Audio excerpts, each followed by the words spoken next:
Hi, welcome to your first episode of the SAT prep course. I'm Eva, and I will be your instructor in the process. I've been doing test prep since high school when I got a perfect score on the SAT and decided I wanted to help other people get there, or at least a little closer than they would otherwise be. Like I said, started in high school, and after graduating from Harvard, I went back to doing this full time. And I've been doing this for the better part of a decade now. And I look forward to sharing with you some of my techniques, strategies, and just general insights into the SAT to make the whole experience more comfortable for you and more successful. So to start out with, let me tell you a little about the SAT and what you're up against. First off, it's going to be required by most colleges, and if not the SAT, the ACT could serve as a substitute, but we're going to be focusing on the SAT here.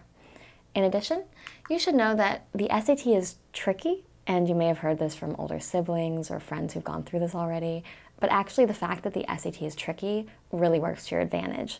What it means is that the vast majority of students are going into the test with no clue what's going on, and they're not going to really succeed. So if you take the time to prepare and really understand how the test works and what it takes to do well, you can distinguish yourself. If the test were easy, then everybody would do equally well. But because it's hard, you can put in the time to make yourself basically special. And lastly, SAT prep has a really big payoff. As a rough rule of thumb, colleges give about the same amount of weight to your SAT performance as they do to your academic performance.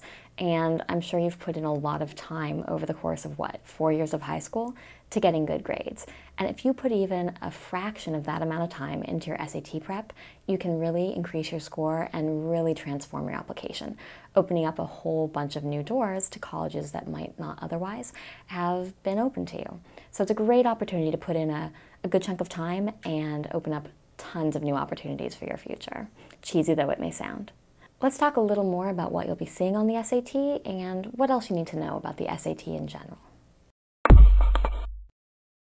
So when you go in on that Saturday to take the SAT, you're going to have 3 hours and 45 minutes of testing. Although, FYI, you're going to be there a little longer because they read you instructions and you have to wait for people to settle in and you have to bubble your name. So all told, it'll take more time than that. When you do take the test, you're going to see 4 different kinds of sections. Critical reading, of which there will be 3, math, of which there will also be 3, and writing, of which there will also be 3, and finally an experimental section.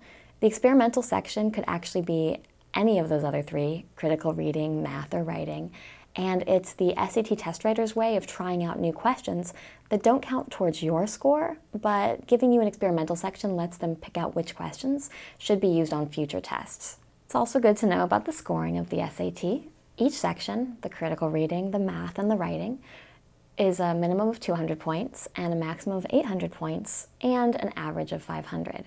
So overall, you can get a minimum of 600 on the entire test, a maximum of 2,400, or an average of about 1,500.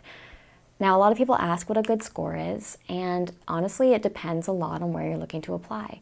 Some students go into SAT prep without realizing that the practice SAT results they've gotten already qualify them very well for their dream school. On the flip side, some students look at their dream school and realize that the SAT scores they have, they're going to need to improve a lot in order to be a strong candidate to apply. So if you're interested in knowing what a good score is for you and for your purposes, I strongly recommend checking out the websites of the schools you're